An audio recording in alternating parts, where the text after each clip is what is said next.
Everyone thinks you're crazy until it works. And so, I mean, if you think of the outcome as the trump card, then all of the pain and suffering that you lead up to that point, if you're just balls deep certain that no matter what, you will die or you will get there, then the likelihood that all of the things that you've done up to that point will then be justified in retrospect is super high. And I actually see that as super compelling, as a thing to latch onto in harder times. Yes, but the ends justifying the means is a slippery slope. The longer I've been in at least the business game, and we were talking about legendary foods, it's just product.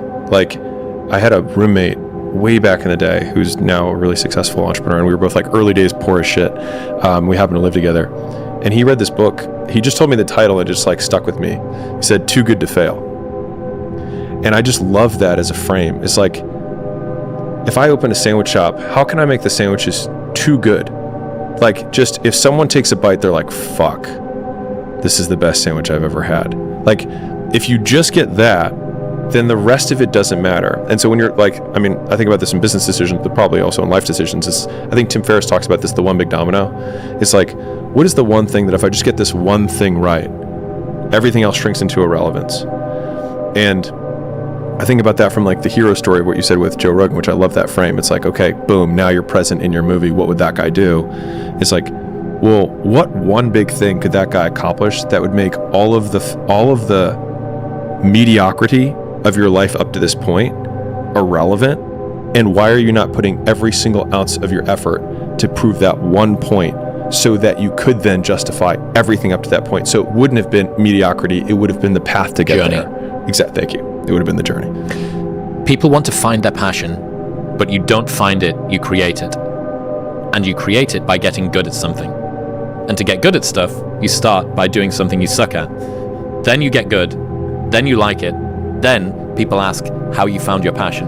Answer, by starting when you sucked and not giving up.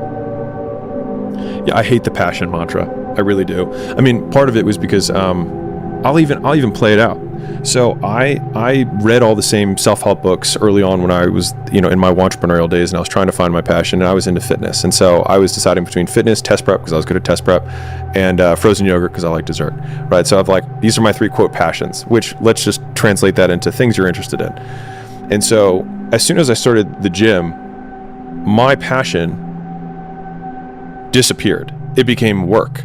And I had a different mentor later in my life who said, never create work around your passion, because then it'll become work. And he was a guy who's a very successful business guy. And I think about that actually more than I'd share, because it's just complete and utter bullshit, because it assumes that what you're going to be doing every day is the thing that you're currently really interested, which also doesn't make you money. And so your behavior has to change. And whenever you're doing these new things, one, they'll be new, which means you will suck at them, which means you'll probably not like them. But it's also part of it. And so like, I would prefer to take the extreme opposite position of everything will suck, and eventually you will get good at the things that you suck at, and then you'll enjoy being competent at that thing, which will then probably give you status, and you'll enjoy the fruits of status more than the pain of doing the thing. And in so doing, create a positive feedback loop that you'll actually keep sticking with it. And so I'd rather set the expectation that everything is terrible all the time forever. Now let's see if we can become the person who can still do it anyways, and start that as the baseline, rather than trying to assume that I need perfect conditions in order to start. Because, I mean, starting is the perfect condition. Like, whatever condition that you're in, that you start, was the perfect condition. There is such a thing as intrinsic motivation, though, as well as extrinsic.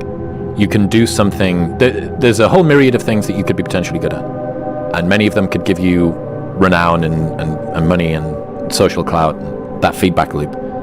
But there are some that you will enjoy doing for the sake of doing them more. Mm-hmm. And I don't disagree. I remember a note that I wrote to myself when I first started the podcast, and when I decided to turn pro with it, mm-hmm. which is, one way to turn something you love into a labor is to monetize it. Because as soon as you decide that you're going to really, really go for this, if you want to turn pro at something, I use this example in my live show of a pickleball player. Mm-hmm. So this guy loves playing pickleball, and He gets to turn up on a Saturday and play with his friends. Yeah. And, you know, if it's cold outside, he doesn't need to go and play. And if he's tired, he doesn't need to go and play. And if he's hungover, he doesn't need to go and play. And then he decides to turn pro. And he thinks, I'm turning pro at this thing that I love. I can't wait to make what I love into my career. But he doesn't realize that, hey, guess what? If you're hungover, you still need to go and train. Yeah. Or actually, no, you don't get to be hungover anymore, because the guy that isn't hungover is the guy that's training better. So you now need to stop going out with your friends, and you need to train when it's cold, and you need to work on game tape and mindset and hydration and nutrition. You need to do S&C, and you need to have a physio, and you need to not see your family as much. All of these things came along for the ride as soon as you decided to turn pro. Is that a price that you're prepared to pay? And that's an interesting question to ask yourself. Yeah. Am I prepared to sacrifice my pure, unencumbered love for this thing in order to try and become the best at this thing? I think it's really tough, and I'm gonna shoot my own advice right now in the head, or at least my positioning right now, which is that it's very easy for someone in my position or in your position to say this is kind of what it takes, or rather, this is like, you should find your passion, because like, transparently, what I do now every day, I actually really do love. I live more or less the same day 7 days a week, and like, I'll tell you what it is just so we can have context.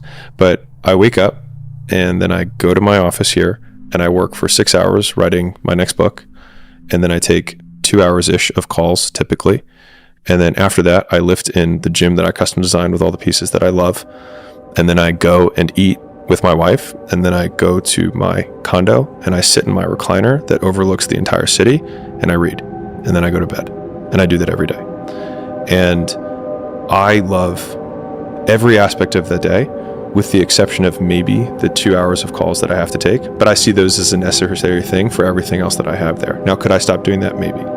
But for me to say that that's what your day needs to look like in order to get into the top floor with the view that looks over these things, and so that you can not make money for 2 years while you write a book that eventually makes money or whatever, is not true. And so it's the difference between like, oh, I should fly private because that's what rich people do. I should play basketball because I want to be tall, and modeling the behavior at the top of the mountain rather than the climb. And so they're completely different. And so this whole idea, unfortunately, and I don't blame the people who do this, is they see their current life, like I would see mine, and say, well, what do I do now? I do everything that I love. Okay. But I didn't get here doing everything that I love. I did a fuckload of shit I hate. And I did it for a very long period of time. And I did not have anyone to root me on. And in fact, I had many people who were actively trying to destroy my path and tell me why it was a terrible idea.